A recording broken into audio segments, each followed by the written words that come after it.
Okay दोस्तों, जो जहाँ पर रिलेशंस ओवर होता है वहीं पर हम फंक्शंस की बात करते हैं। फंक्शंस लाइक कि अगर आपके पास कोई भी रिलेशन है ए टू बी का, क्या वो फंक्शन की कैटेगरी में आने के लिए लेबल है कि नहीं है, क्योंकि उसके पास कंडीशन होनी चाहिए। अ रिलेशन, बोर्ड पर ध्यान, a relation is set to be function. A relation from A to B, A to B का आपके पास कोई भी रिलेशन है, कोई भी रिलेशन बिकम फंक्शन, वो फंक्शन बनेगा function from A to B only if, जब उसके पास कंडीशन होगी क्या, each element of set A has unique mapping और we call this as association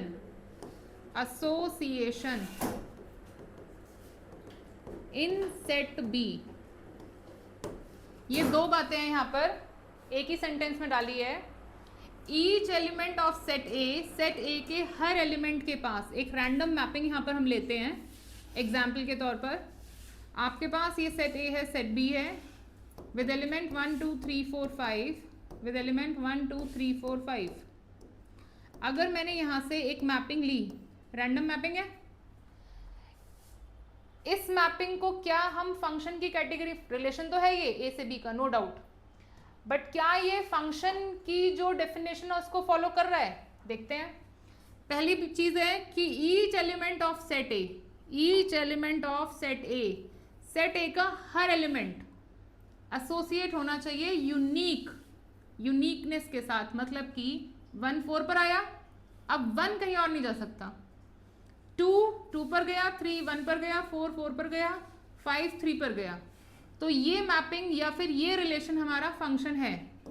this mapping is a function as follows the proper definition of a function. But अगर मैं आपको दूसरा एग्जाम्पल दिखाती हूँ और आपसे पूछती हूँ कि क्या वो आपके पास रिलेशन फंक्शन बन जाएगा, say with element 1 2 3 4 5, so is this a relation, is this relation a function?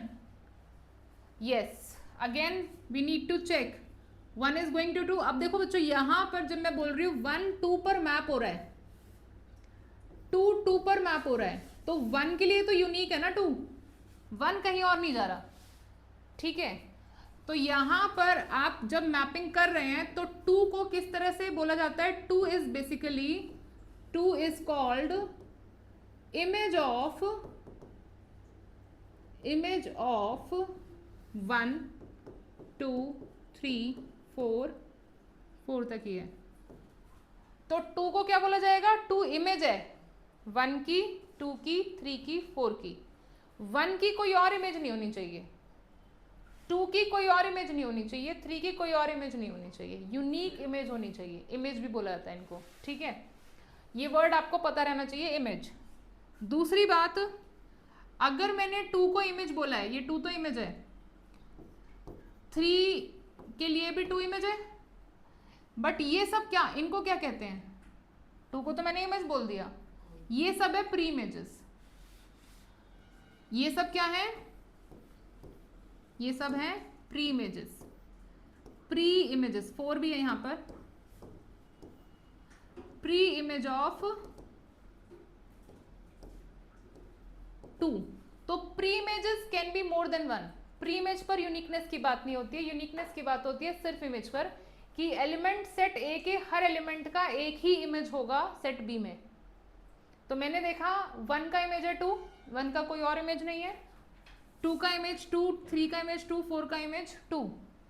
लेकिन प्री इमेज पर बात की तो 2 की बहुत मल्टीपल प्री इमेजेस हैं। तो जिस भी फंक्शन में सेट बी के किसी एलिमेंट की मल्टीपल प्री इमेजेस होती है, उसका एक नाम होता है। इस तरह के फंक्शन को हम बोलते हैं मेनी टू वन। एक छोटा सा नोट लिख रहे हैं, if an element in set B has multiple pre image, then function is called many to one, many to one एक अलग चीज है। मदर टू चाइल्ड तो फंक्शन की डेफिनेशन है, किसी भी मदर टू चाइल्ड नहीं था, चाइल्ड टू मदर था। हाँ जी, चाइल्ड टू मदर। बेसिकली हमने बात की थी अर्लियर कि हमारे पास कोई भी फंक्शन होता है तो उसका होता है कि आपके पास यहाँ पर बहुत सारे जो एलिमेंट्स हैं वो सिंगल पर जा सकते हैं। मल्टीपल एलिमेंट्स मतलब सिंगल के पास जा सकते हैं। ऐसे इस तरीके से आपका फंक्शन बिहेव कर सकता है। तो हमने बोला था कि यहाँ पर हम मदर्स को रखते हैं और यहाँ पर हम हमेशा चाइल्ड को रखते हैं। चाइल्ड वन सिंगल मदर के पास जा रहे हैं तो child to mother is always a function, relation है ये चाइल्ड टू मदर का, तो ये हमेशा फंक्शन की तरह ट्रीट करता है। हाँ, अगर मैं यहाँ पर मदर को रख दूं, मदर टू चाइल्ड, अब एक मदर ऐसे जा सकती है मल्टीपल, बट यहाँ पर हमारे पास ये फंक्शन नहीं है। मदर टू चाइल्ड वाला रिलेशन फंक्शन नहीं कहलाएगा, ठीक है। Child to mother is a function. तो ये पहले एग्जाम्पल दिया था ताकि आप इस चीज़ को ना भूलें कि फंक्शन के लिए हमें क्या चीज़ चेक करनी पड़ती है, ठीक है। इतनी बात समझ आ गई। ये एक नया नाम है मेनी टू वन, क्योंकि आप लोगों का एग्जाम है इन दोनों का और उसमें ये चीज़ एमसीक्यू में कई बार आ जाती है, इसलिए बताया है। यस, अच्छी बात है, तो नहीं होता कभी तो आएगा। दूसरी चीज़ यहाँ पर हमारे पास है कि अगर मैं इस पर्टिकुलर क्वेश्चन में, रेंज हमें सबको पता है, इस पर्टिकुलर फंक्शन का अगर मैं रेंज देखूँ तो रेंज मेरे पास सिर्फ सिंगलटन 2 है। अगर रेंज आपका सबसेट होता है कोडोमेन का, देखो दो चॉइस है रेंज के पास, इनके पास बहुत चॉइस है कभी भी आने की।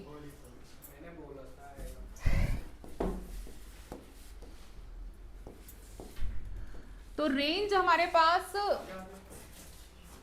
रेंज अगर कोडोमेन का सबसेट होता है तो हम बोलते हैं फंक्शन को, function is called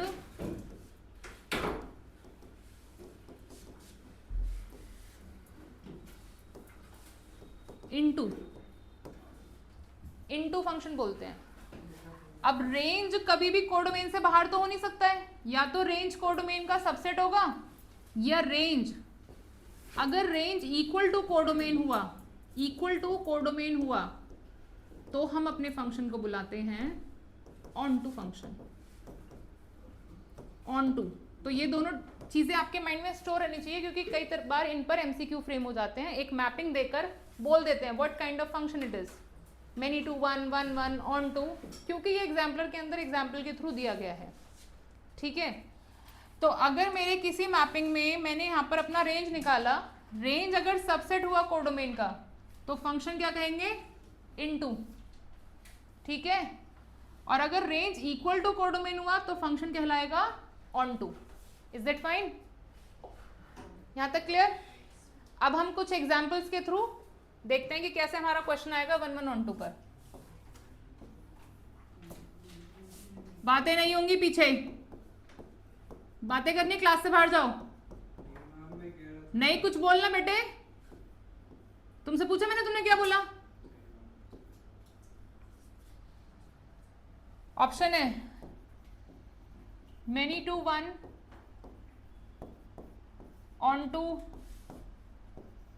into, four, both, many to one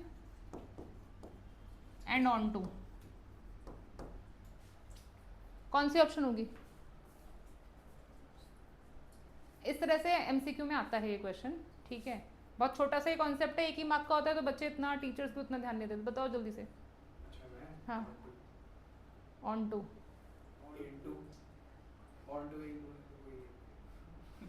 चारों में से एक होना चाहिए। मजाक हो रहा है क्या? बट उन दोनों में से कोई एक है। हाँ तुम बताओ।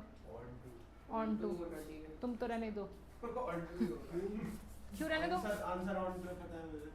अभी कुछ सुना है नहीं, ऑन टू है, कुछ ना कुछ तो होगा ही। एमसीक्यू है तो नहीं। 1 in 4। मैम ये both many to one and onto ये कैसे हो सकता है? यही है ये। यही है। Many to one कैसे ऑन टू है ना? मेनी टू वन है अगर किसी एलिमेंट सेट बी के अंदर किसी एलिमेंट की एक से ज्यादा प्री इमेज होती है। लिखवाया था 8 की प्री इमेजेस नहीं है, 2। कहां लिखवाया? ये आपने दिखा नहीं था फाइल का। if an element in set B has multiple preimage, function is called many to one. ठीक है, और ऑन टू इनटू क्या था, अगर रेंज कोडोमेन के बराबर है तो ऑन टू, अगर रेंज कोडोमेन का सबसेट है तो इनटू.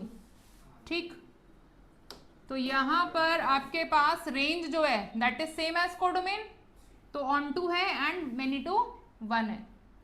अच्छा, अगर आपका फंक्शन मेनी टू वन नहीं होता तो क्या कहते हैं, ये भी लिख लीजिए, else called one two one, else called one two one. एक का एक इमेज एक प्रीइमेज, एक इमेज एक प्रीइमेज. जब सबकी प्रीइमेज भी एक होती है तो वो आगे से और पीछे से दोनों तरफ से वन टू वन का काम करता है. ठीक है, तो एक और एग्जांपल लिख लेते हैं, एक और एग्जांपल लिख लेते हैं कुछ इस तरीके से. बोर्ड पर ध्यान, ये तो मैंने सिंपल दिया था आपको, अब मैं आपको ऐसे दे रही हूँ F ordered set builder form में. फंक्शन है ये y is equals to x square, x comma y both belongs to integers. अब इसका एक एरो डायग्राम माइंड में बनाइए. इंटीजर्स हैं तो अब मेरे पास ऑप्शन देख लेते हैं पहले तो, many to one, on to, one to one, into, many to one, into,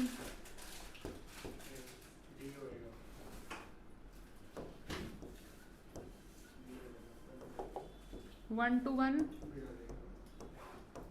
on to. कुछ भी क्यों? नहीं तो मतलब आप ऐसे ही कुछ भी रैंडमली बोल रहे हो, कुछ पता चला आपको? हाँ, वन टू वन है, यहाँ इंटीजर्स हैं, इंटीजर्स में नेगेटिव भी होते हैं.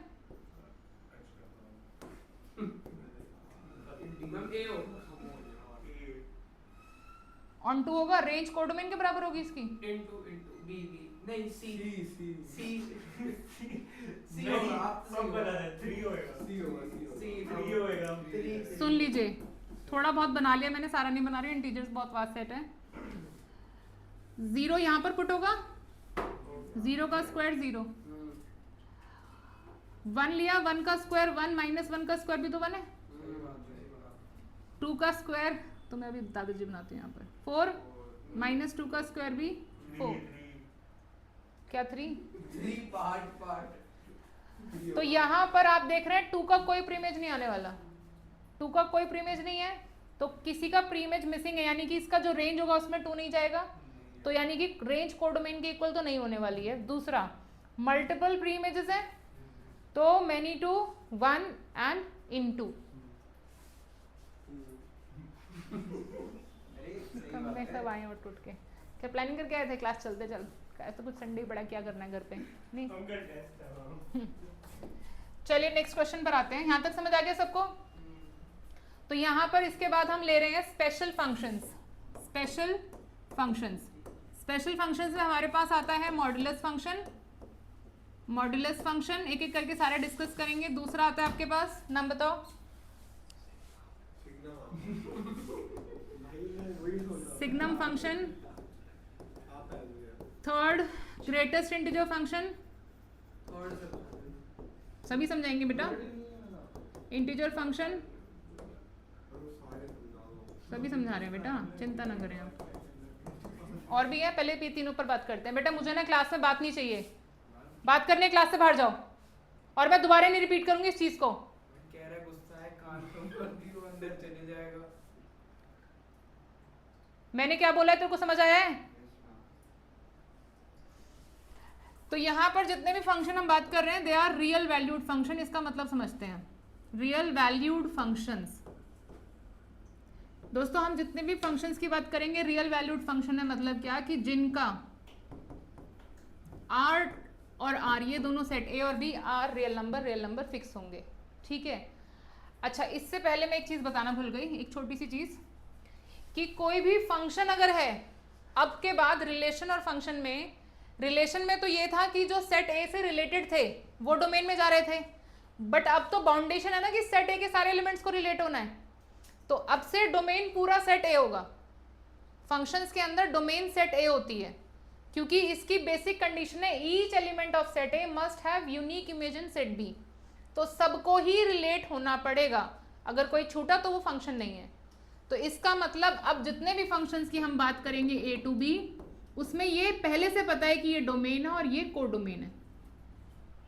ठीक है, डोमेन और कोडोमेन आपको दी जाएंगी, यानी कि आपको इनपुट के लिए, इनपुट मतलब वैल्यू जो एक्स में रखते हैं, सेट ए का यूज करेंगे, और जो आउटपुट है सेट बी। तो input set A, output set B. ठीक है, तो फंक्शन के अंदर अब जितनी भी हमारी बात होगी तो आपको ये चीज समझ आनी चाहिए। जैसे मैंने लिखा आर टू आर, तो एक्स में वैल्यू यहां से आएगी और आंसर मेरा यहां जाएगा। Is that fine? मैंने फंक्शन लिखा, डेफिनेशन है इसकी ये mod x, but how it's work, like इसके अंदर हम जो भी वैल्यू रखते हैं वो पॉजिटिव हो जाती है। इसके पीछे की वर्किंग क्या है कि हमने नेगेटिव वैल्यूज के लिए -x को प्रेजेंट करा है और पॉजिटिव वैल्यूज के लिए x को प्रेजेंट करा है। तो इसमें काम कैसे करता है ये कि जब मैंने यहां से एक वैल्यू ली, वैल्यू यहां से लूंगी, वो यहां जाएगी, यहां जाएगी, वो वैल्यू यहां गई। अब यहां के बाद वो इसको यहां ट्रांसफर करेगा कि आप देखो कि x कहां पर है। मानो मैंने x को 2 पुट करा, तो f2 mod 2 को यहां देख रहा है कौन सी ब्रांच में जाएगा, इसमें जाएगा, तो आपका आंसर 2 आएगा। x जो इनपुट था वही आ गया। अगर मैं पुट करती हूँ -2, क्या पुट करती हूँ -2, f ऑफ -2 mod ऑफ -2। अब -2 आएगा तो चेक करेगा x की कौन सी ब्रांच है इसके लिए, x की वैल्यू क्या है, <0, तो यहां पर भेजेगा इसको। तो आंसर अल्टीमेटली हर बार आपका पॉजिटिव वैल्यू ही आ रही है। मेरी बात समझ आ रही है? फंक्शन कैसे वर्क कर रहा है फिर से सुनिए। आपने एक वैल्यू ली है डोमेन से, डोमेन रियल नंबर है, ये मैंने इनपुट करा, इनपुट किया तो f2 के पास गया, f2 ने उसको mod x में डाला। mod x में जाने के बाद वो चेक करेगा कि आंसर किसके थ्रू मिलेगा। x की वैल्यू अगर पॉजिटिव है तो यहां से मिलेगा, नेगेटिव है तो यहां से मिलेगा। तो मेरी वैल्यू पॉजिटिव थी तो मेरा आंसर जो इनपुट है, इनपुट क्या होता है, x होता है ना, तो x ही मेरा आंसर है। यहां पर इनपुट गया -2, x में गया -2, mod आ गया -2। अब आंसर है -x, यानी कि x के आगे माइनस लगेगा और वो वैल्यू भी पॉजिटिव हो गई। तो अल्टीमेटली तो सारी वैल्यू पॉजिटिव हो जाएगी, क्योंकि नेगेटिव प्लेस ने नेगेटिव प्लेस कर दिया। समझ आई बात? तो ये तो इसकी वर्किंग है, हाउ इट वर्क्स। ये आपको लिखने की जरूरत नहीं है, ये आपको पता होना चाहिए। ये डेफिनेशन है। डेफिनेशन के बाद आती है इसकी डोमेन रेंज, तो पता ही है भाई, उसमें तो लिखना ही क्या है, सॉरी डोमेन और कोडोमेन रेंज क्या होगी। तो हमने देखा कि जो भी वैल्यू हम डाल रहे हैं, कुछ भी, आंसर तो हमेशा पॉजिटिव ही है। तो यानी mod x की जो डोमेन है वो 0 से लेकर इन्फिनिटी तक कुछ भी हो सकती है। सब आ गए बेटे इसके अंदर। अच्छा, अब ये देखिए, एक मिनट, नहीं मैंने 2.5 डाला, क्या आंसर आएगा? सही बात है, मैं सॉरी इसलिए तो कह रहा था। अब इसके ग्राफ पर बात करते हैं। तो आपके पास ये क्वेश्चन 5 मार्क का कैसे बन जाता है, defined modulus function, give its range and draw the graph. 1 mark, 2 mark, 2 mark जो आने वाला है। ठीक है, तो इसका ग्राफ बनाने के लिए आपको यहाँ पर 2 केसेस लेने होते हैं। केस 1, जब आपके x की वैल्यू <0 होगी तो आपका फंक्शन होगा -x, राइट बच्चों? तो इसका मतलब क्या है, xy, कि आपको नेगेटिव वैल्यूज के लिए बॉक्स बनाना है। ग्राफ बनाने के लिए बॉक्स बनता है, बॉक्स के अलावा कोई रास्ता नहीं हमारे पास। ठीक है, कार्टेशियन प्लेन बनता है ना, तो कार्टेशियन प्लेन के अंदर x और y के कोऑर्डिनेट से ही आंसर बनते हैं, लाइन बनती है, कर्व बनता है। तो x की वैल्यू नेगेटिव में कुछ भी ले सकती हूँ, मैंने ली 0 से छोटी कोई भी वैल्यू, -0.1 ले ली सबसे नजदीक की, तो आंसर 0.1 आएगा।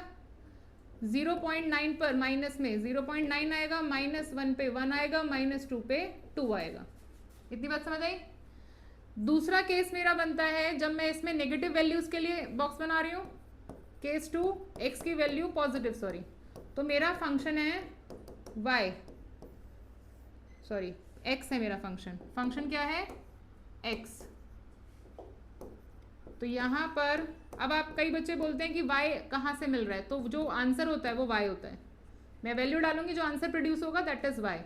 तो मैंने पॉजिटिव वैल्यूज को डालना शुरू करा, 0 से 1, 0.1 पर 0.1 आएगा, आंसर के लिए बार बार यहाँ पर आ रहा है वो समझ आ गया आपको, ठीक है, सब में ही पॉजिटिव आएगा, 1 पर 1, 2 पर 2।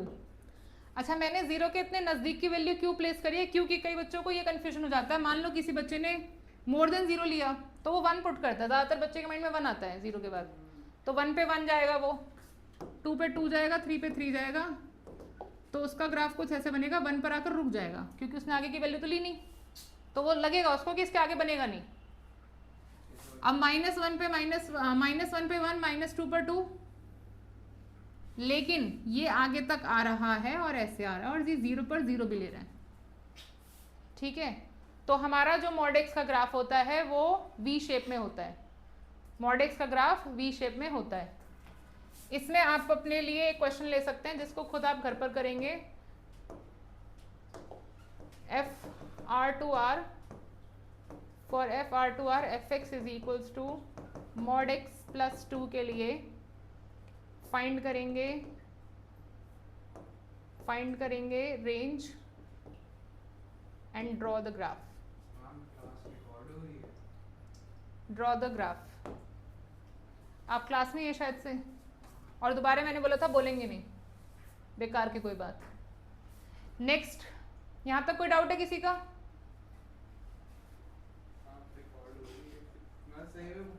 हाँ जी, रिकॉर्ड हो रही है। आप कसम खा के यहाँ लिखेंगे नहीं कुछ?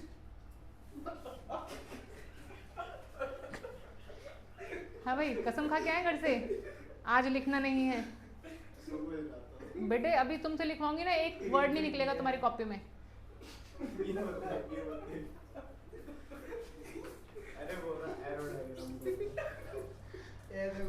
शिफ्ट हो जाओ।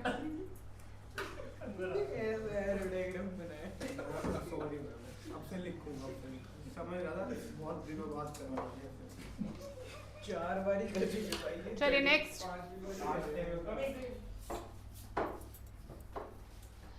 आई होप सबको मॉडुलस फंक्शन समझ आ गया है। नेक्स्ट हमारे पास है greatest integer function. Mod x के लिए रेंज, और अब जब आप रेंज लिखेंगे तो इसको रीडिफाइन करना होता है बच्चों।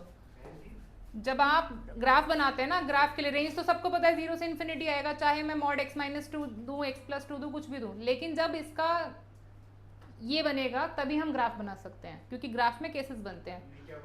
ये बनेगा इस तरीके से, सेकंड डेफिनेशन जो होती है वो ज़रूरी होती है। तो बताओ ज़रा कैसे लिखोगे? सबसे पहले ना ये लिखते हैं कि ये 0 कहाँ पर है, 0 आएगा कहीं ना कहीं पर। जब आप इसको फिल कर लोगे ऊपर नीचे वाले इजी हो जाते हैं, तो ये 0 कहाँ पर है? x इज इक्वल्स टू -2, इसके बाद लेस देन -2, इसके बाद मोर देन -2, ठीक, ऐसे लिखना होता है। लेस देन -2 के लिए नेगेटिव आएगा, आप देखिए -2 में आप सिर्फ छोटी कोई वैल्यू ले लो, -3 ले लो, -3 + 2 नेगेटिव आ रहा है ना, लेकिन मुझे इसको पॉजिटिव बनाना है, इसलिए जहाँ पर ये नेगेटिव वैल्यू देता है तो मैं इसके आगे नेगेटिव लगा देती हूँ, और -2 से बड़ी वैल्यू के लिए ये पॉजिटिव देगा तो इसके आगे हम कुछ भी नहीं लगाएंगे। तो ये डेफिनेशन आपको पता होनी चाहिए कैसे आती है, क्योंकि यहाँ पर ये मॉड x + 2 के अलावा कुछ भी क्वेश्चन में आ सकता है, मॉड x - 1 कुछ भी। अपनी बात कर। सो हमारा नेक्स्ट है greatest integer function. Greatest integer function वो भी कर लेंगे।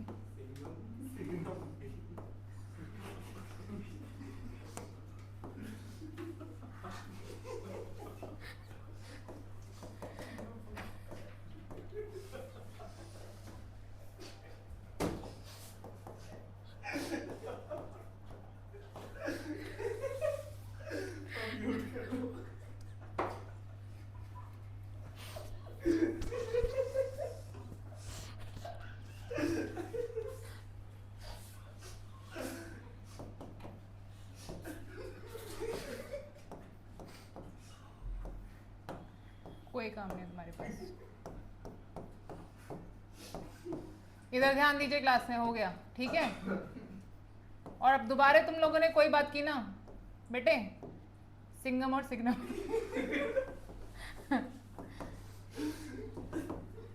बोर्ड पर ध्यान। रियल वैल्यूड फंक्शन है, यानी कि डोमेन और कोडोमेन हमेशा रियल नंबर रहेगी। ये आपका ग्रेटेस्ट इंटीजर का सिंबल होता है, जैसे मॉडेक्स का सिंबल होता है डबल बार, यहाँ पर आपके पास स्क्वायर ब्रैकेट्स हैं, ठीक है।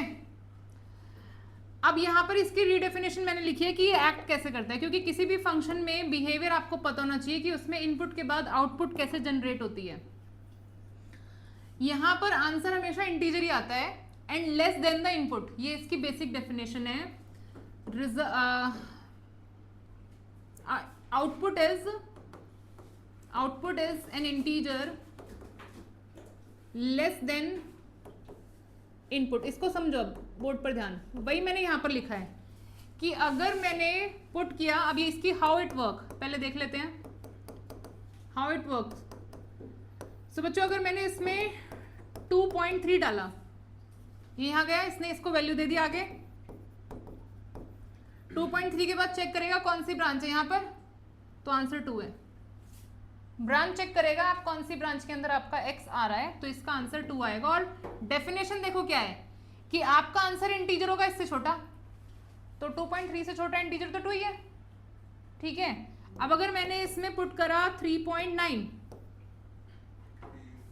इसको और थोड़ा सा बढ़ा देते हैं 3 से 4 तक, तो 3.9 जब मैंने दिया तो ग्रेटेस्ट इंटीजर ऑफ 3.9 जो है वो यहाँ पर चेक करता हुआ इस ब्रांच में आएगा और आंसर आएगा 3। तो यहाँ पर लाइक ये आपका राउंड ऑफ नहीं है कि नियरेस्ट के पास जा रहा है, इसका सिंपल सा फंडा है, जो भी वैल्यू आप पुट कर रहे हैं उससे छोटा इंटीजर। अगर आपने इंटीजर ही पुट कर दिया 2, तो 2 पुट करने पर जहां इक्वल है 2 आ रहा है,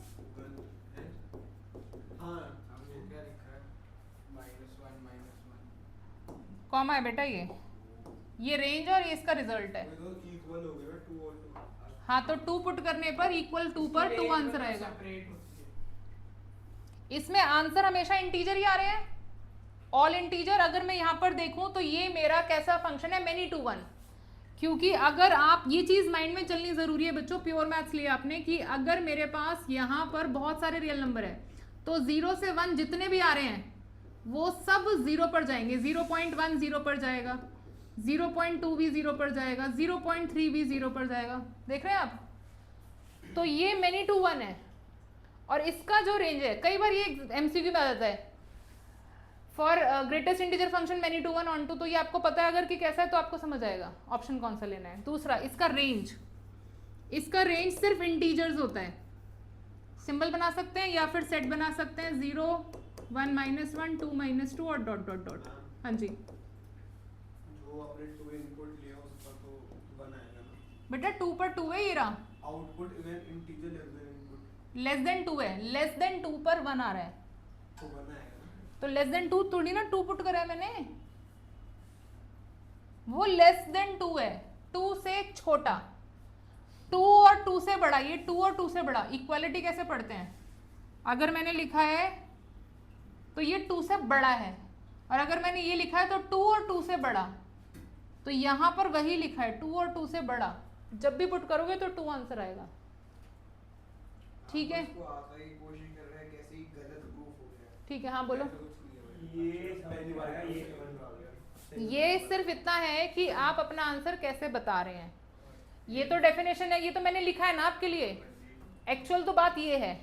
ये लिखना हो या फिर हाँ, ये लिखना होता है। अगर आपके मार्क्स क्वेश्चन में आया है डिफाइन, तो आपकी डेफिनेशन में ये चीज़ जाती है, इसी के मार्क्स होते हैं, ये थोड़ी ना लिखना होता है, ठीक है, कि ये फंक्शन किस तरीके से काम कर रहा है। 4-5 लिखने पड़ते हैं। 4-5 लिखने पड़ते हैं, ठीक है। तो आई होप सबको रेंज क्लियर है। अब इसके ग्राफ पर बात करेंगे। ये रेंज इंटीजर्स है बच्चे, इंटीजर्स है, 0 1 -1 2 -2 3 -3 2 -3। यहाँ से देखो इसकी डेफिनेशन जो होती है, क्या डेफिनेशन होती है, आपने अपने पेपर वही है डेफिनेशन को है, क्या है डिफाइन बोला है, तो यही डेफिनेशन है बेटा। अगर मैं क्वेश्चन पूछ रही हूँ define greatest integer function, give its range and draw the graph, तो यहीं से शुरू करेंगे आप, यही सब डेफिनेशन है। हाउ इट वर्क्स जो है ये आपकी अंडरस्टैंडिंग के लिए है, ये नहीं बताना होता, ठीक है। तो यहाँ पर इसके थ्रू मैं आपको समझा रही थी कि इसका बिहेवियर मेनी टू वन का होता है। डेफिनेशंस पूछी जाती है एग्जाम में? हाँ जी, मतलब सबकी पूछी हाँ जी, और पूछ, बोर्ड पर ध्यान। ग्राफ, अब इसके ग्राफ में हम बॉक्सेस नहीं बनाएंगे, इसके ग्राफ में हम इसके डेफिनेशन का यूज करेंगे। बोर्ड पर ध्यान 1 मिनट के लिए। मैंने जीरो आंसर कहां पर आ रहा है, आंसर 0 है मतलब y की वैल्यू 0 है। जब मैंने 0 पुट करा, 0, 0.1 पर 0, 0.2 पर 0, ये डार्क हो रहा है, 0.3 पर 0, जैसे ही 1 आया 1 पर, ये 1 पर चला गया, 0.1 पर 0, 0.2 पर 0, आप समझ रहे हो ना नंबर लाइन। जूम कर देते हैं भाई, हाँ अब छोटा करूंगे तब समझ आएगा। 0.1, हाँ, और उसने वही बात नहीं होगी। वही है। अभी जूम आउट कर दो फिर। नहीं अभी नहीं करेंगे, थोड़ी देर में करेंगे। बहुत कुछ दिखेगा। ये सब 0 पर है, 2/0.7 लिख दिया। कोई बात नहीं, 0.07 समझ ले। लेकिन जैसे ही 1 आएगा 2/2 लिख दिया। 1 के लिए ऊपर जाएगा ये, बल्कि 1 के पास तक भी 0.999 रहेगा इसका, ये 0 पर ही रहेगा। तो इतनी सारी की सारी वैल्यूज पर ये यहीं पर है, यही डार्क कर रही थी वहां पर, और 1 पर ये 1 पर डार्क हुआ। अब 1 के बाद 1.1 पर 1 पर है, तो ये चलेगा इसका ऐसे ही स्ट्रेट चलेगा। जैसे ही 2 आएगा ये 2 पर स्विच कर जाएगा। हॉलो नहीं ना, मैंने यहाँ बना दिया, 1 पर डार्क बना दिया ऊपर। डार्क वाला सर्कल है, एक नॉर्मल ऐसे। लो भाई, इसका मतलब है कि यहाँ बना दो ताकि ये पता चल जाए कि हमारा 1 यहाँ पर 1 तक नहीं आ रही है लाइन, यही बोल रहे हो। ये लाइन 1 तक नहीं आ रही, 1 से दूर है। दूर थोड़ी है। हाँ 1 से दूर है ना, ये 1 पर नहीं है। बहुत पास होता है, टेंडिंग टू 1।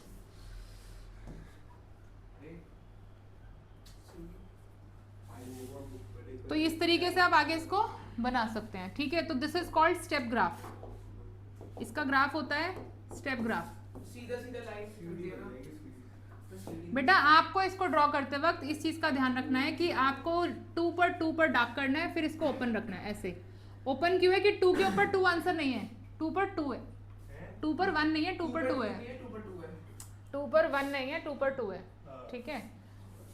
सो इसको आप यहाँ से, तो हमने इसको शुरू करा था पॉजिटिव वे पर, और नेगेटिव से जब आ रहा है तो -1 इसका आंसर था,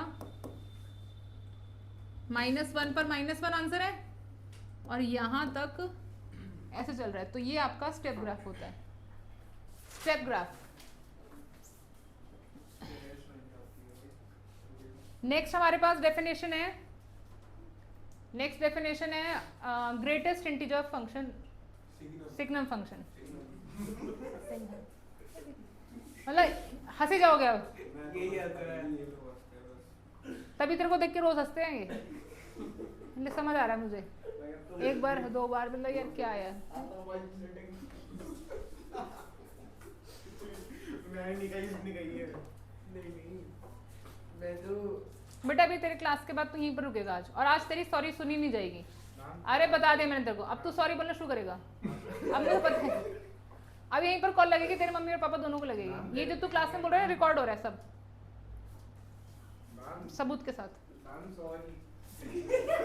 शुरू रहे तू अब। सिग्नम फंक्शन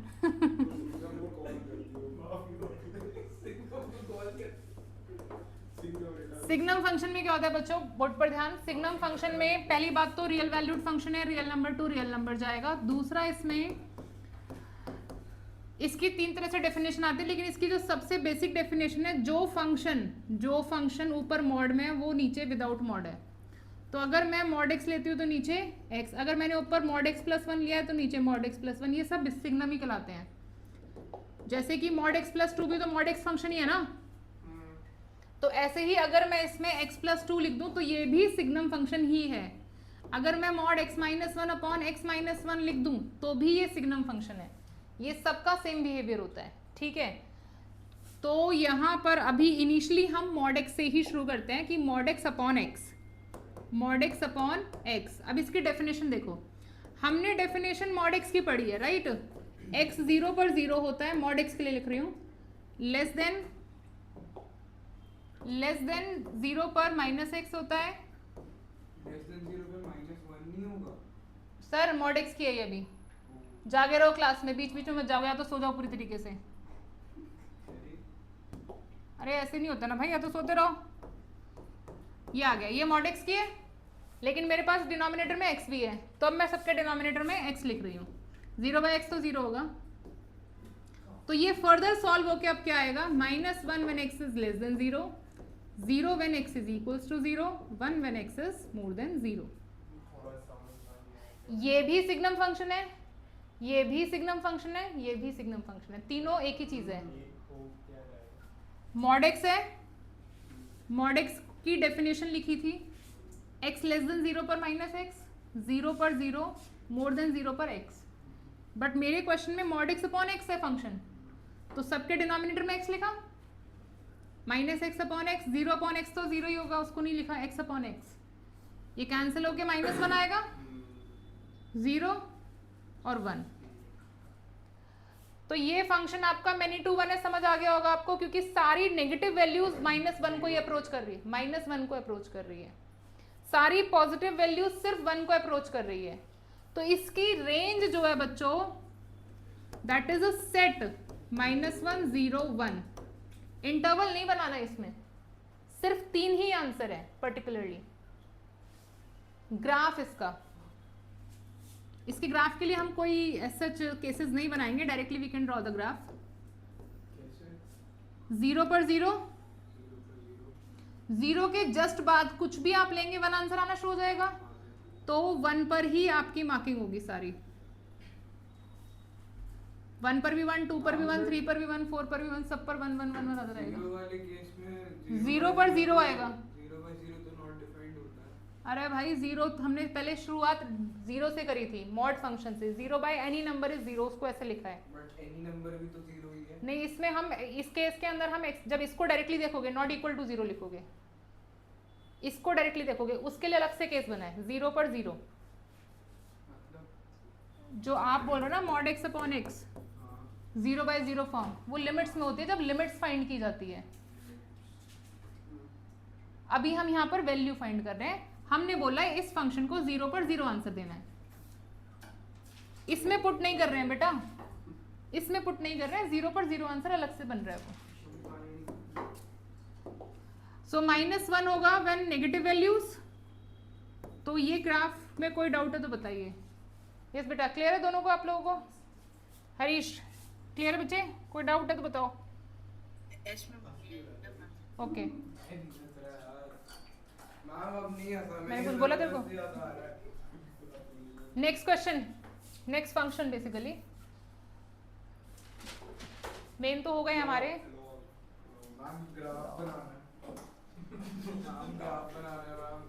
ग्राफ बनाओ, रैशनल फंक्शन लिखेंगे पहले। कांस्टेंट और आइडेंटिटी फंक्शन लिखते हैं। Constant function, constant function. Ma'am आप इस क्लास में समझाओगे या फिर क्वेश्चन दिए रहोगे? देख रहे हैं अभी स्पीड पर आपकी कितने बजे से करेंगे? 6:30 तक। क्लास शुरू नहीं हुई, खत्म होने की देर है। भाई पेपर है कांस्टेंट फंक्शन,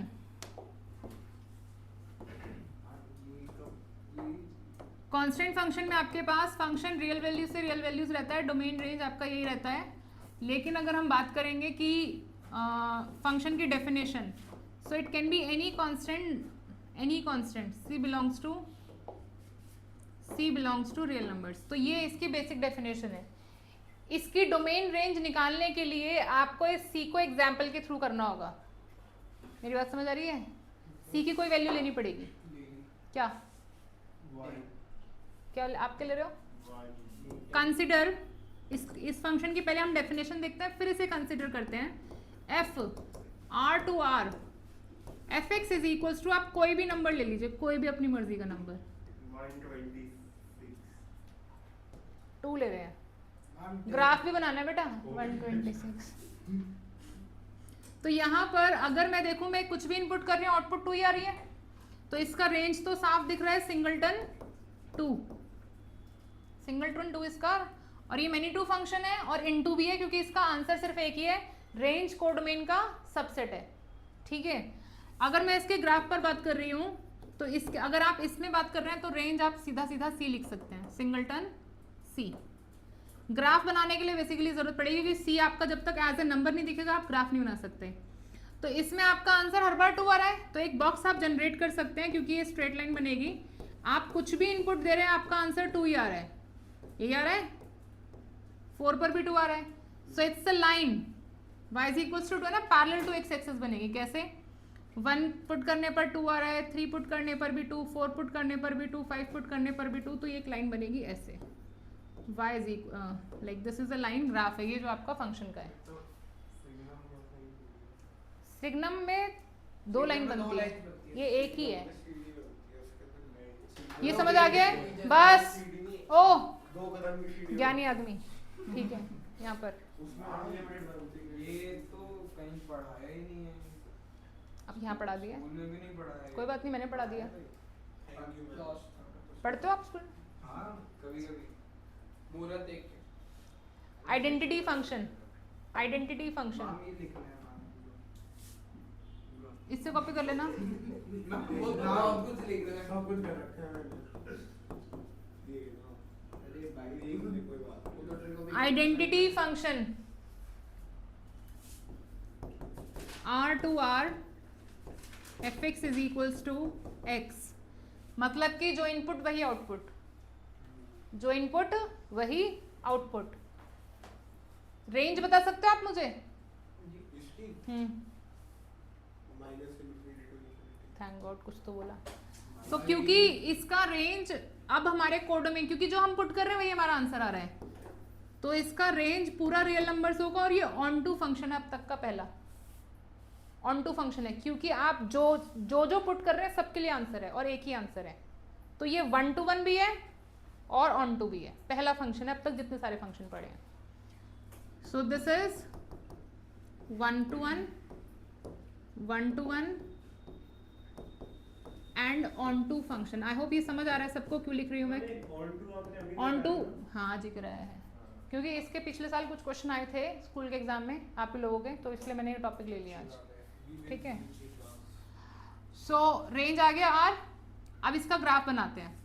ग्राफ आपको समझ ही आ रहा है, अगर मैं ग्राफ के लिए इसका बॉक्स एग्जैक्टली लाइन जाएगी, लाइन जाएगी, एक्स वाई 1 पर 1, 2 पर 2, कुछ नेगेटिव वैल्यूज ले लो, कुछ पॉजिटिव ले लो, और जब हम इन्हें प्लॉट करेंगे तो 0 पर 0, 1 पर 1, 2 पर 2, 3 पर 3, इस तरह से आपकी एक लाइन जनरेट हो जाएगी।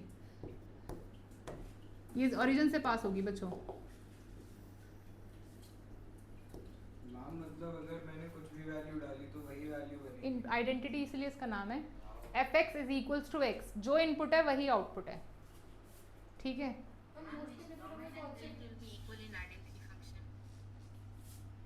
Sorry domain and range will be equal in identity function. yes, domain and range is same, domain, range and codomain, all three are equal in identity function. domain यही पूछते हैं, हाँ हाँ, इनके ऊपर MCQs आते हैं कई बार। वो 2 स्टार का मतलब क्या है? Very important. नेक्स्ट क्वेश्चन, अरे नाम बोल लिख रहा था। Rational function. छुपा के 1 to 1 और स्पेशल फंक्शंस ओवर हो चुके हैं हमारे, स्पेशल फंक्शन ओवर हो चुके हैं। अब रैशनल फंक्शंस पर बात करेंगे, रैशनल फंक्शन की डोमेन और रेंज पर बात करेंगे।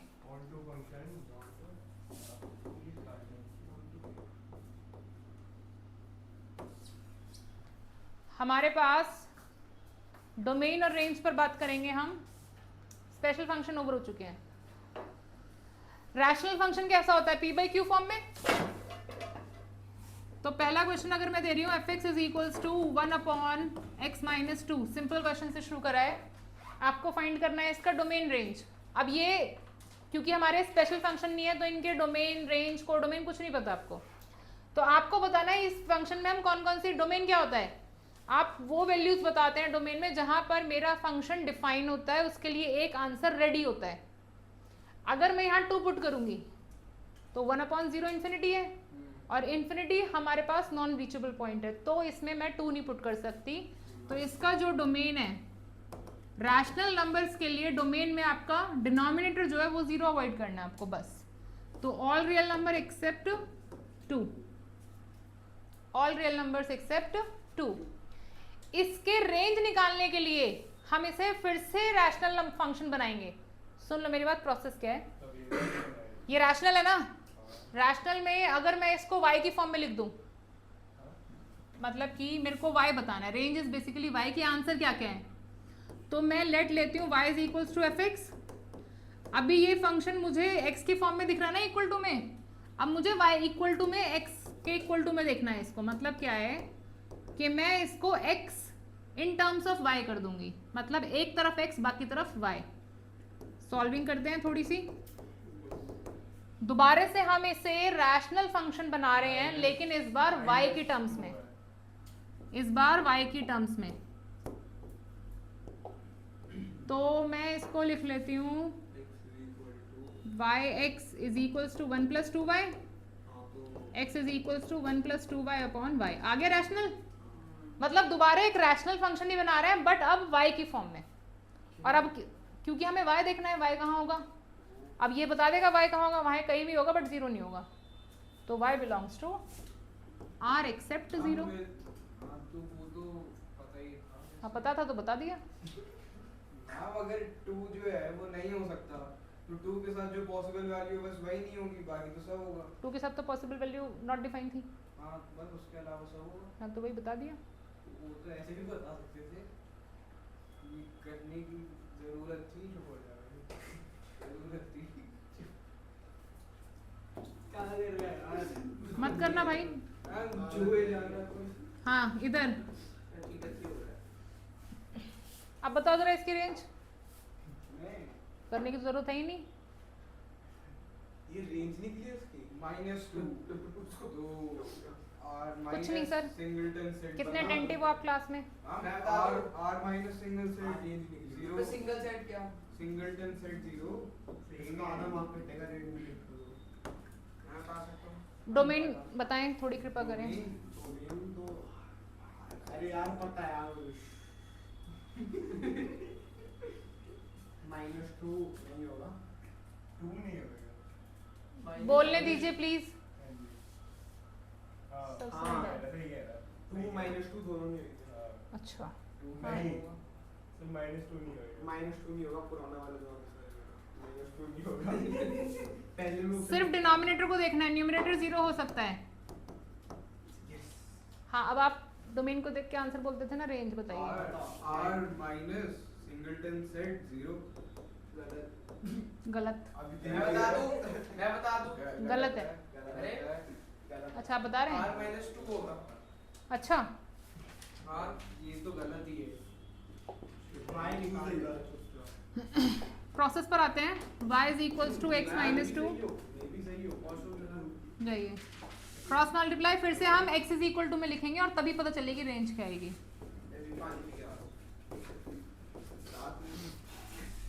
अब क्लास से बाहर ही रहना, जाओ। मैं प्यास में लगी yx minus X is equals to -2 - 2y।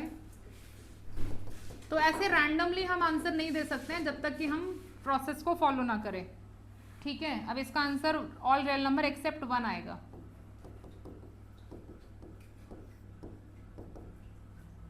एक रैशनल फंक्शन आ गया। हर बार रैशनल के रेंज के लिए आपको रैशनल निकालना है y की टर्म्स में।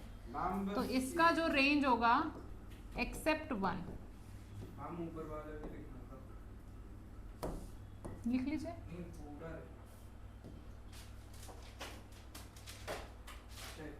रैशनल समझ आगे कैसे होते हैं, हेडिंग डालिए square root function.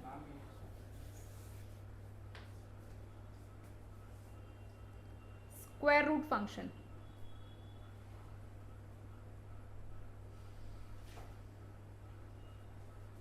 Harish, you may leave the class as you have another class at 6. You can leave.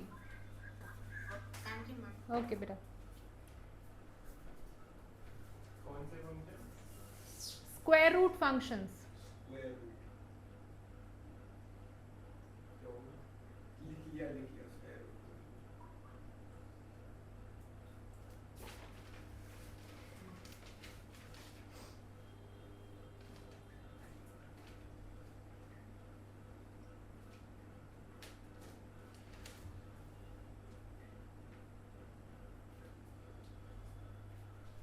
Square root square root function नीचे वाला लिखना है हाँ। लिखे लिखे। इसका वो नहीं बनता ग्राफ इस पर लिखो। बनता है, बना लेना। आधा एक मिनट आता तो नहीं है, बनता है हाँ इसका। एक सेकंड हाँ रैशनल फंक्शंस के ग्राफ ऐसे बनते हैं, थोड़े ऐसे थोड़े ऐसे, ऐसे बनते हैं। है नहीं आपके सिलेबस में बट बनते उस तरीके से हैं। 12 में है? 12 पे है? हाँ है, ग्राफ नहीं है। जिसका ग्राफ हम करा चुके हैं, आपको ट्रिग्नोमेट्रिक फंक्शंस के ग्राफ करा चुके हैं, उनका डोमेन रेंज सब करा चुके हैं। जो जो है हाँ, वो ट्रिग्नोमेट्रिक फंक्शन स्ट्रक्चर में है? इसके बाद ही आता है वो। नहीं नहीं, उनके- सेकंड चैप्टर का टेक्स्ट है। नहीं उसमें नहीं है, ट्रिगो नहीं आएगा। अब क्या किया square root function,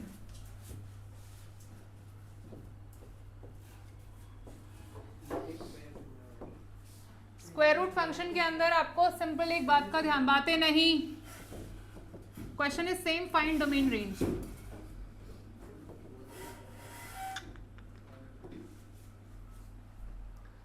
square root function के अंदर नेगेटिव नहीं होना चाहिए। तो domain is simple x minus 2 more than equal to 0, x is more than 2, तो 2 से इंफिनिटी। हाँ जी इक्वल मोर देन इक्वल हाँ ठीक। ठीक है, डोमेन के लिए हमेशा आपको जो आपके रूट के अंदर वैल्यू है उसे हमेशा पॉजिटिव या जीरो बनाकर रखना है। ठीक है, रेंज पर बात करते हैं इसकी रेंज में फिर से सेम बात हम करेंगे, y में लेके आएंगे इसको। fx दिया, कई बार fx दिया होता है, कई बार y दिया होता है, जो भी दिया होता है। अब अगर मुझे x को बाहर करना है तो स्क्वायरिंग तो करनी पड़ेगी। अच्छा, यहीं पर सबसे पहले इस पर्टिकुलर क्वेश्चन में जो रूट वाले होते हैं, जहां पर हम y लिखते हैं वहां पर बोल देते हैं कि y कभी नेगेटिव नहीं होगा, क्योंकि रूट का आंसर कभी नेगेटिव भी नहीं होता है, रूट हमेशा पॉजिटिव वैल्यूज ही देता है। अब हम इसकी स्क्वायरिंग करेंगे ताकि हम x को बाहर निकाल सकें, और x इज इक्वल्स टू लिखेंगे तो क्या आएगा, y स्क्वायर प्लस 2। यहां तक समझ आई बात? हाँ प्लस x प्लस 2 को लिखा है माइनस 2। ठीक। नहीं, उल्टा लिख दिया है x माइनस 2 होगा y स्क्वायर प्लस 2 होगा। Yes yes yes, minus 2 plus 2। ठीक, अब क्योंकि x was earlier more than equal to 2, ये पता था हमें, वो यूज होता है यहाँ पर, तो यानी कि ये जो एक्सप्रेशन आया है ये भी मोर देन इक्वल टू 2 होगा, तो y square plus 2 is more than equal to 2, तो y square is more than equal to 0। तो ये इनइक्वालिटी y की कौन सी वैल्यू में रखूं हमेशा पॉजिटिव आंसर आए, कुछ भी, any negative positive value, any real number. तो यहाँ पर तो हम बोलते हैं कि y बिलोंग कर जाएगा माइनस इन्फिनिटी से इन्फिनिटी, बट हमने बोला था कि y कभी नेगेटिव नहीं होगा, तो इसलिए इसका आंसर 0 से इन्फिनिटी आएगा। कई टीचर डायरेक्टली ये आंसर लिखवाते हैं सीधा इसके बाद, बोलते हैं कि भाई नेगेटिव, इसके आंसर हमेशा 0 के बाद ही आते हैं ऐसे बोल के, but this is the actual reason, ऐसे चल रही है प्रोसेस। ठीक है, लिख सकते हैं। हाँ आप लिख लीजिए, आपके टीचर ने कराया तो आप लिखेंगे तो आपको पूरे नंबर मिलेंगे, अगर उन्होंने वर्किंग कराई है तो नहीं मिलेंगे। ये सिंपल स्क्वायर रूट फंक्शन था। इसके बाद हम क्वाड्रेटिक लिखेंगे अब स्क्वायर रूट के अंदर। अच्छा, एक छोटा सा क्वेश्चन आपसे, इसका डोमेन बताओ। मैंने इन दो मिक्स कर दिए, रैशनल और स्क्वायर रूट मिक्स हो गए, तो रैशनल की बात भी दिमाग में रखनी है, स्क्वायर रूट की बात भी दिमाग में रखनी है। तो बताएं जरा इसका डोमेन क्या होगा, सिर्फ डोमेन।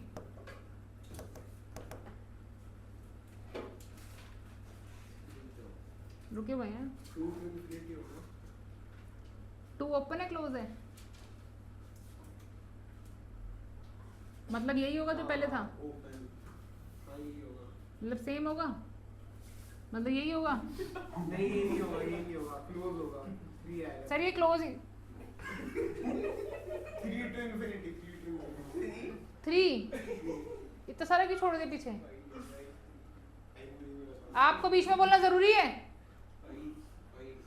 भाई मैं तो पानी पीने गया जो आप समझा रहे थे। मैंने तुम्हें मना किया था मत आना अंदर। क्या? क्या? क्या मना किया था? अब तो आ गया। तभी तुम्हें नहीं आता कुछ भी।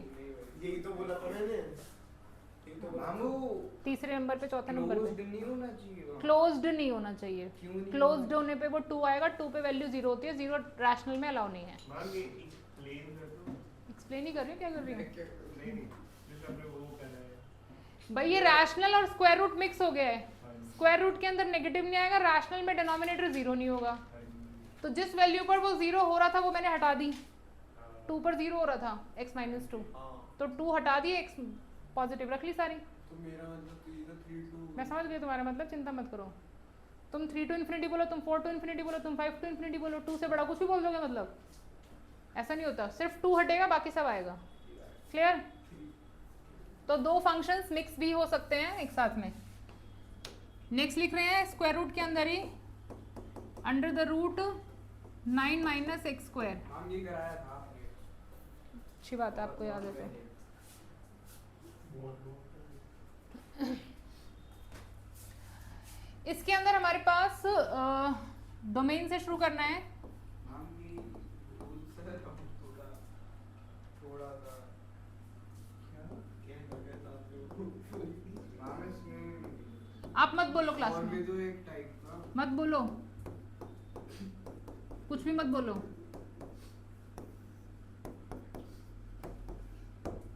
अब ये जो बच्चे पहली बार है वो सुन लीजिए जरा, क्योंकि इन लोगों को तो 10 बार पढ़ाने के बाद भी नहीं आएगा। मुझे आता है, इनको भी आता है। मुझे भी आता है। हाँ बताओ, बता बताओ। दूं मुझे आता है। पता इसीलिए तो मैंने बोली है बात, ताकि तुम बोलो मुझे मुझे पक्का मुझे। एक तो रीडर डालो। अरे ये जहाँ पे भी वैल्यू 0 आती है, हाँ। ठीक है, वहाँ पे आपका फिर वो नेगेटिव, यार हमें समझाना नहीं आता, बट बीच में नेगेटिव मैं बता दूं। ठीक है, तुम आंसर ही बोल दो, समझाओ मत। पॉजिटिव नेगेटिव पॉजिटिव आंसर तो क्या लिखना है? Positive negative. मैं बता दूं आंसर। भाई board closed intervals -3 to 3।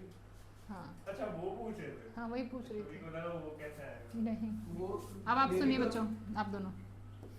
Inequality के अंदर आपके पास फैक्टर्स आते हैं, जैसे तो या तो मल्टीपल या डिवाइड, दोनों में भी, और इधर 0 होना चाहिए, लेकिन ये यहाँ पर 0 ही होना चाहिए।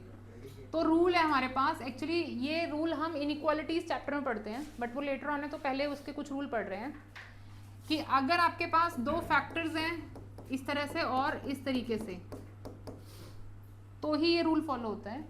इसके अंदर हमको ये देखना है इतने सारे रियल नंबर्स में कौन से नंबर्स में यहाँ रखूँ जो ये पॉजिटिव बने, ये तो देखना है।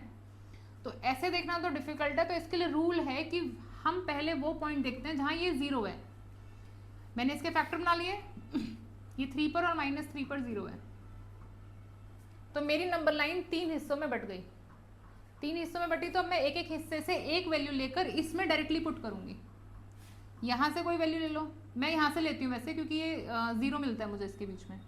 0 डायरेक्टली यहाँ पुट करो, 9 आ रहा है, पॉजिटिव है, और इस रूल के हिसाब से जो मैं बताने जा रही हूँ इसके हिसाब से ऑल्टरनेट चलता है, नेगेटिव पॉजिटिव नेगेटिव, जो वो बोल रहा था वेव।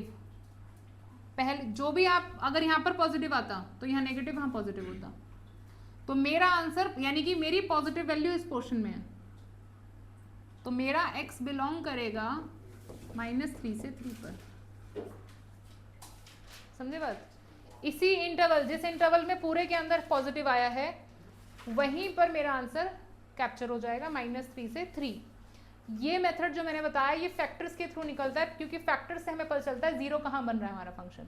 तो जहाँ जहाँ ये 0 बना वो लिया, फिर उसके बाद जो 3 ब्रांचेस बनी उनमें से कोई भी एक ब्रांच आप अपनी मर्जी के ले लो। जैसे कि कोई बच्चा बोलता है मैम मैं यहाँ से वैल्यू लूँगा, लो 4 ली, 4 पुट करी, नेगेटिव आ रहा है, तो ये ऑल्टरनेट चलते हैं।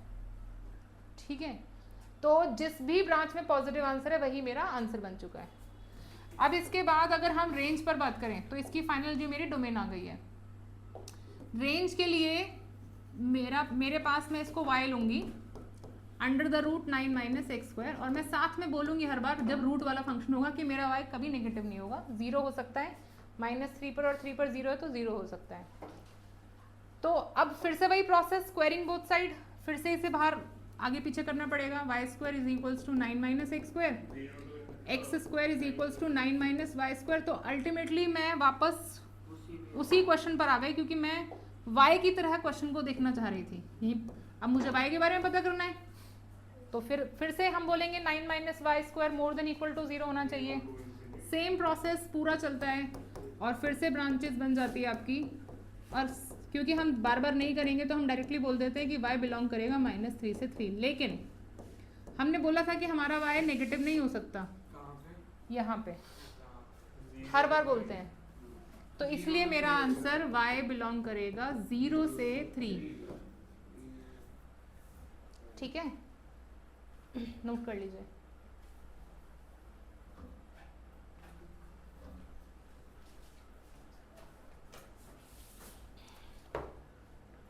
अब मैं दो फंक्शंस को कोई क्लास होनी थी सैटरडे, तो हुई थी क्या? नहीं हुई थी, आया था ये भाग गया था, मैं भागा नहीं था, मेरे को भाया गया। मैंने तो नहीं भगाया था। आपने नहीं ना 15 मिनट हो गए, आप चले जाओ। फिर क्लास में थी नहीं सर नहीं आए, आए थे सर, लेट आए थे। वही तो कह रहा हूँ आएंगी सर। सर ही ले गए। लेट आए थे, लेट आए। चलिए गए? तेजी से आए थे। मुझको लगा आपने कहा कि सर से ले गए।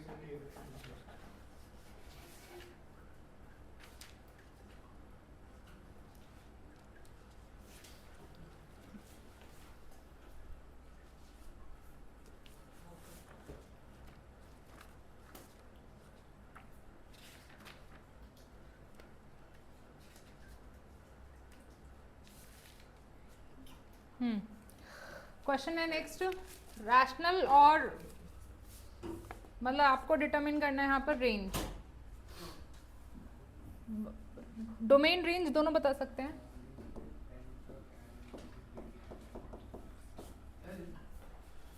फाइंड डोमेन रेंज, इसका नहीं, डोमेन ऑल रियल नंबर्स, क्योंकि कभी जीरो नहीं होगा नीचे। रैशनल है तो डिनोमिनेटर जीरो नहीं बनना चाहिए, जहाँ जीरो नहीं बन रहा है, जहाँ जीरो नहीं बन रहा है वहीं पर ले लिया, तो सारे रियल नंबर्स पर ये जीरो नहीं है। ठीक है, रेंज मेन यहाँ पर रेंज है बेसिकली। तो y is equals to x square plus 1 plus x square. Initially तो इसमें रूट नहीं दिख रहा, बट अब रूट कैसे आएगा देखो, जो प्रोसेस है उससे चलते हैं। हमें माइंड में ये रखना है कि हमें x को अकेला छोड़कर y को एक तरफ करना है, तो एक्स स्क्वायर या x से जुड़ी हुई जो भी टर्म्स हैं उनको एक तरफ ले लिया और y को उधर शिफ्ट कर दिया। एक्स स्क्वायर कॉमन लिया, y माइनस 1, तो एक्स स्क्वायर आ गया minus y upon y minus 1। Square root हटाने, स्क्वायर हटाने से पहले मैं इसको पॉजिटिव कर देती हूँ, नेगेटिव नीचे से कॉमन लेके, नीचे से नेगेटिव कॉमन लेके ना मैंने उसको हटा दिया, और अब मैं इसका रूट ले लेती हूँ। यहाँ तक समझ आया? अब ये क्वेश्चन आपका थोड़ा अलग डायरेक्शन में जा चुका है, एनसीईआरटी का ये क्वेश्चन बताते हैं। अब मुझको क्या, पहले तो मुझे स्क्वायर रूट फंक्शन दिख रहा है, अब इसमें रैशनल भी है स्क्वायर रूट, मतलब स्क्वायर रूट के अंदर रैशनल है। आप समझ रहे हैं जिसकी मैं बात कर रही थी, मिक्स होते हैं ना फंक्शंस। ये माइनस वाई y अपॉन अच्छा। ठीक है सर, वो नहीं वो ठीक है, ऊपर y माइनस 1 तो y upon 1 minus y is more than equal to 0। पूरे एक्सप्रेशन को रूट में जो है ये कंप्लीट 0 या 0 से बड़ा हो सकता है। अब फिर से हमारा वही मेथड आ गया जब मैंने बोला था factors numerator by denominator form में आता है और इनइक्वालिटी इक्वल टू 0 में है, मोर देन इक्वल टू 0 में है, तो हमारा वेव मेथड यूज होता है। वेव क्यों बोलते हैं इसे, क्योंकि कभी ये ऊपर पॉजिटिव कभी ये नीचे नेगेटिव, इसलिए इसे वेव बोला जाता है। तो अभी ये 0 कहाँ, ऊपर वाले फैक्टर में 0 पर 0 है, 0 पर 0 है और 1 पर नीचे 0 है। अब मैं कहीं से भी एक वैल्यू ले सकती हूँ, मुझे पॉजिटिव आंसर चाहिए तो मैं कहीं से भी ले लेती हूँ, मैं यहाँ से ले लेती हूँ 2 पुट करा मैंने, पुट कर लो 2, नेगेटिव आ रहा है, पॉजिटिव नेगेटिव चेक भी नहीं करना आएगा, लेकिन क्रॉस चेक कर सकते हो, क्योंकि अगर ये गलत हुआ तो फिर ये दोनों भी गलत होंगे, तो एक क्रॉस चेक कर लोगे। तो मेरा आंसर होगा y बिलोंग्स टू 0 से ओपन, क्योंकि 1 पर डिनोमिनेटर 0 है, रैशनल है ना, रैशनल है ना ये, तो 1 को ओपन रखना पड़ेगा। Is it fine? ये आपके एनसीईआरटी का क्वेश्चन है। रैशनल है तो अगर 1 डालेंगे तो 0 आएगा डिनोमिनेटर में तो। हाँ तो नहीं, उसको हटा दिया ना, हाँ सॉरी, हटाया है बेटे उसको। यस, कोई डाउट बेटा?